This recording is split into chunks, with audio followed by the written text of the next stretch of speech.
Hi guys, welcome to FLM. So ఈరోజు మన topic వచ్చేసి how to improve problem solving or logical skills while solving any programs. So ఇది చాలా మంది students అవ్వనివ్వండి, లైక్ వాళ్ళు ఇప్పుడు ప్లేస్మెంట్స్ అవ్వనివ్వండి, లేదంటే ఏదైనా ఎగ్జామ్స్ రాసేటప్పుడు వాళ్ళు కోర్సెస్ ఏదో నేర్చుకుంటున్నారు.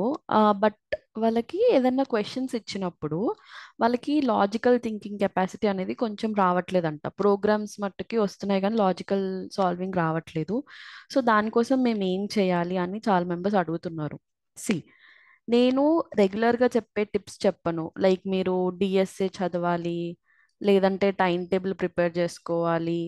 ఓకేనా? ఇవన్నీ అందరికీ తెలిసినవే, బట్ ఇంపార్టెంట్ కూడా. మీరు ప్రాక్టీస్ చేయాలి.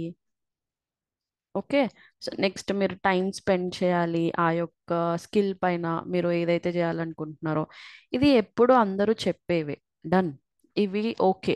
ఇవన్నిటితో పాటు మీరు ఏం చేయాలి డైలీ? ఓకే. సో అది కొన్ని డిస్కస్ చేద్దాం.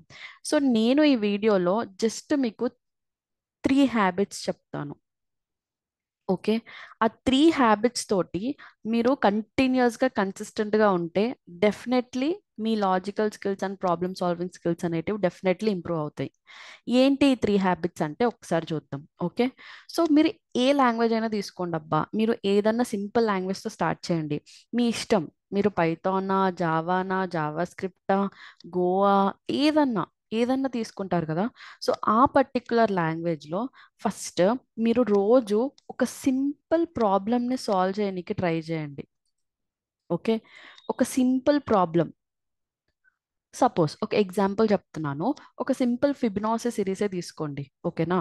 ఆ సింపుల్ ఫిబనాసి సిరీస్ మీరు, నేను బిగినర్, కొంతమందికి స్కిల్స్ వచ్చినాక అది ఈజీగా అవ్వచ్చు. కానీ ఏం నాలెడ్జ్ లేని అతని పర్సన్కి ఫస్ట్ ఫస్ట్ ఆ సింపుల్ ప్రాబ్లం ఫిబనాసి సిరీస్ లాంటివి కూడా చేయడం కొంచెం కష్టమే. అవునా? అదాంటి మీరు డిమోటివేట్ అవ్వకుండా ఫస్ట్ మీరు ఆ ప్రాబ్లమ్ని ఎలా సాల్వ్ చేయాలి థింక్ చేయండి. బిట్స్ అండ్ పీసెస్గా కట్ చేసి ఆ ప్రాబ్లమ్ని ఎలా సాల్వ్ చేయాలో ట్రై చేయండి. ఓకే. ఎక్కడో చూసి ఆన్సర్ తీసుకొచ్చి మళ్ళీ ప్రాబ్లం చేయడానికి ట్రై చేయకండి. ఫస్ట్ డే మీకు ½ 1 అవర్ లేదంటే 2 డేస్ పట్టింది. నెక్స్ట్ మీరు సాల్వ్ చేస్తున్న కొద్దీ మీరు ఒక 15 డేస్కి రోజు ఒక ప్రాబ్లం సాల్వ్ చేస్తూ ఉంటే 15 డేస్ తర్వాత మీరు 1 డేలో చేయగలిగింది ½ డేలో చేస్తారు, ½ డేలో చేయగలిగింది 3 అవర్స్లో చేస్తారు, 3 అవర్స్లో చేయగలిగింది మళ్ళీ 15 మినిట్స్లో కూడా చేయొచ్చు. ఓకే. సో ఇవన్నీ కూడా మనం ఇంప్రూవ్మెంట్ చేస్తూ కన్సిస్టెంట్గా ఉంటే డెఫినెట్లీ పాసిబుల్ అవుతుంది. ఓకే. సో సెకండ్ ఏంటి అంటే 1 వీక్కి ఒక ప్రాజెక్ట్ చేయండి.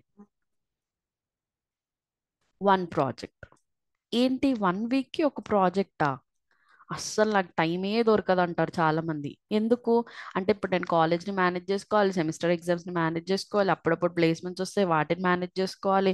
ఇవన్నీ మేనేజ్ చేసుకుంటూ ఎగ్జామ్స్ రాస్తూ నేను 1 వీక్కి 1 ప్రాజెక్ట్ చేయాలంటే చాలా కష్టం అని చాలా మెంబర్స్ అంటారు. సి, నువ్వు సక్సెస్ఫుల్ అవ్వాలి అనుకుంటే, నువ్వు అందరితో పోలిస్తే స్టాండౌట్ అవ్వాలి అనుకుంటే డెఫినెట్లీ నువ్వు ఏదో ఒకటి చేస్తేనే కదా స్టాండౌట్ అయ్యేది. ఈ 1 వీక్ 1 ప్రాజెక్ట్ అనేది ఏంటి అంటే, లైక్ ఇప్పుడు చిన్న చిన్న టిక్ టాక్టో కానీ అలాంటివి కాదు. లైక్ మంచిగా ఒక ఈ కామర్స్ ప్రాజెక్టో, లేదంటే మింత్రాస్ క్లోన్సో, వీడియో స్ట్రీమింగ్ అప్లికేషన్ క్లోనో ఇలాంటివి చేస్తూ మూవ్ అవ్వండి. లైక్ ఫస్ట్ స్టార్టింగ్ చిన్నవి ట్రై చేసుకుంటూ వెళ్ళండి. ఆ తర్వాత మీరు ఆ 1 వీక్కి మేజర్ ప్రాజెక్ట్స్ మీరే చేసేటట్టు మీరే తయారవుతారు. ఓకేనా? సో ఈ 1 వీక్ ఆ 1 ప్రాజెక్ట్ డెఫినెట్లీ ప్రతి వీక్కి ఒక ప్రాజెక్ట్ మీరు చేసేలా ఉండాలి. ప్రతి వీక్ మీరు ఏదో ఒక స్కిల్ నేర్చుకోవాలి. ఆ స్కిల్ నేర్చుకున్న దానిపైన ప్రతి వీక్ ఒక ప్రాజెక్ట్ చేసే క్రమంలో మీరు వెళ్తూ ఉండాలి. ఓకేనా? సో నెక్స్ట్ ఏంటి అంటే 1 ప్రాజెక్ట్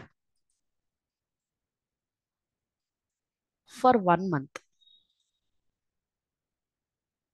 ఏంటి, ఆల్రెడీ 1 వీక్కి ఒక ప్రాజెక్ట్ అని చెప్పారు. మళ్ళీ 1 ప్రాజెక్ట్ ఫర్ 1 మంత్ ఏంటి అంటే, సి, ఈ ప్రాజెక్ట్స్ అన్నీ కూడా ఈ సింపుల్ సింపుల్ ప్రాబ్లమ్ సాల్వింగ్ ఏదైతే ఉందో అది మీరు చేస్తారు. 1 వీక్ ఒక ప్రాజెక్ట్ అంటే ఎక్కడి నుంచో తీసుకొని ఏదో ఒకటి, లైక్ ఐడియాస్ మీకు లేకపోయినా కానీ సెర్చ్ చేసి ఏదైనా చేస్తారు. కానీ ఈ 1 మంత్కి ఒక ప్రాజెక్ట్ అనేది ఏంటి అంటే, సి, సపోజ్ ఒక ఎగ్జాంపుల్ చెప్తున్నాను నేను ఫేస్ చేసింది. నేను ఫేస్బుక్లో, లైక్ నాకు ఒక గ్రూప్ ఉండేది నేను బీటెక్ చదివేటప్పుడు. సో అందులో మేము ఏం చేసేవాళ్ళం అంటే ఓన్లీ రియల్ లైఫ్ టైంలో ఏం ప్రాబ్లమ్స్ అయితే డిస్కస్ చేస్తున్నారో వాటి గురించి మాత్రమే డిస్కస్ చేసేవాళ్ళం. ఇప్పుడు సపోజ్ లైక్ ఇప్పుడు ఏదైనా టెక్నాలజీ పర్సే కానీ ఏదన్నా కావాలి అనుకున్నప్పుడు అలాంటి చిన్న చిన్న ఇష్యూస్ అంటే పీపుల్ ఏదైతే ఫేస్ చేసుకున్నారో ఆ ఇష్యూస్ని మొత్తం మేము డిస్కస్ చేసుకునే వాళ్ళం ఆ గ్రూప్స్లో.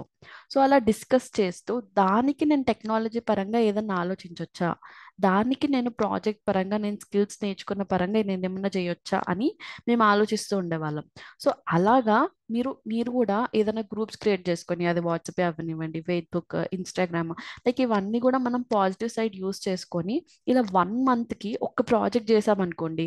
ఈ ప్రాజెక్ట్ కూడా ఎలా ఉండాలి అంటే ఏదో గూగుల్ నుంచి క్రోమ్లో నుంచి ఏదో తీసుకొచ్చి వేరే వాళ్ళ ఐడియాస్ని మీరు ఇంప్లిమెంట్ చేయడం కాదు. మీ సొంతంగా మీరు ఆలోచించి మీరు ఏదైనా కొత్త ప్రాజెక్ట్స్ చేసేలాగా డిసైడ్ చేసి ఈ ప్రాజెక్ట్స్ అనేటివి ఉండాలి. ఓకేనా? సో ఇప్పుడు ఈ 3 హ్యాబిట్స్ని కనుక మీరు ఫాలో అవుతే కనుక definitely I can assure you. See first మీ కాన్ఫిడెన్స్ లో ఉండొచ్చు. ఓకే, డెఫినెట్లీగా ఒక్క సింపుల్ ప్రాబ్లం మీరు సాల్వ్ చేస్తూ ఉంటే ఈ సింపుల్ ప్రాబ్లమ్స్ మళ్ళీ ఎక్కడికి వెళ్ళి తీసుకోవాలని చాలా మందికి డౌట్స్ వస్తాయి. మనకి లీడ్ కోడ్ ప్రాబ్లమ్స్ ఉంటాయా, అలాగే మనకి హ్యాకర్ ర్యాంక్ ఉంటుంది. ఓకే, హ్యాకర్ ర్యాంక్, ఇంకేముంటాయి మనకి హ్యాకర్ అర్త్ ఉంటుంది. ఓకే, మనకి ఇంకా ఏముంటాయి అంటే స్పాజ్.కామ్ అని ఉంటుంది. సో ఇవన్నీ ప్లాట్ఫామ్స్లోకి వెళ్ళి కూడా మీరు చిన్న చిన్న ప్రాబ్లమ్స్, సింపుల్ సింపుల్ ప్రాబ్లమ్స్ని సెలెక్ట్ చేసుకొని రోజుకి ఒక్క ప్రాబ్లమ్ సాల్వ్ చేయడానికి ట్రై చేయండి. ఓకే, సో అలాగే 1 వీక్ ప్రాజెక్ట్స్ ఎక్కడి నుంచైనా ఎతికి లైక్ మీకు ఐడియాస్ రాకపోయినా కానీ చిన్న చిన్న వేరే ప్లాట్ఫామ్స్ నుంచి అయినా చూసి చెయ్యండి. బట్ ఈ 1 మంత్కి ఒక ప్రాజెక్ట్ మాత్రం మీ ఓన్గా థింక్ చేసి మీ క్రియేటివ్గా ఏదో ఒకటి ఆలోచించి మీరు నేర్చుకున్న స్కిల్స్ తోటి మీరు ఇది బిల్డ్ చేయాలి. అసలు లాజికల్ థింకింగ్స్కి ప్రాజెక్ట్ బిల్డింగ్కి ఏంటి సంబంధం అంటే అక్కడే ఉంది. సి మీరు ఎప్పుడైతే ప్రాజెక్ట్ చేస్తూ ఉంటారో అప్పుడే మీ యొక్క logical thinking and problem solving skills అనేటివి కూడా ఆటోమేటిక్గా డెవలప్ అయిపోతాయి. ఎందుకు అంటే ఒక ప్రాజెక్ట్ చేస్తున్నప్పుడు మీరు ఒక ఫీచర్ని యాడ్ చేయాలనుకుంటున్నారు, లేదంటే ఇది ఇలా కాదు మామ, ఇది ఇలా చేయాలి, ఇది ఇలా చేస్తే బాగుంటుందేమో అని చాలా టైమ్స్ డిస్కస్ చేస్తాం కదా మనం. సో అవన్నీ కూడా మనకు ప్రాజెక్ట్ రియల్ టైమ్గా మనం చేస్తూ ఉంటేనే మనకు అర్థమవుతుంది. ఓకేనా? సో ఇలా మీరు కొన్ని స్టెప్స్ ఫాలో అవుతే డెఫినెట్లీ మీకు లాజికల్ థింకింగ్ స్కిల్స్ అనేటివి ఇంప్రూవ్ అవుతాయి. ఓకే, సో ఇంకా మీకు ఇలాంటి వీడియోస్ ఏమైనా కావాలనుకుంటే కింద కామెంట్ సెక్షన్లో తెలిపితే నెక్స్ట్ మేము ఆ వీడియోస్ చేస్తాం. Okay, so if you like such type of content, hit the like subscribe button and follow front lines media. Thank you.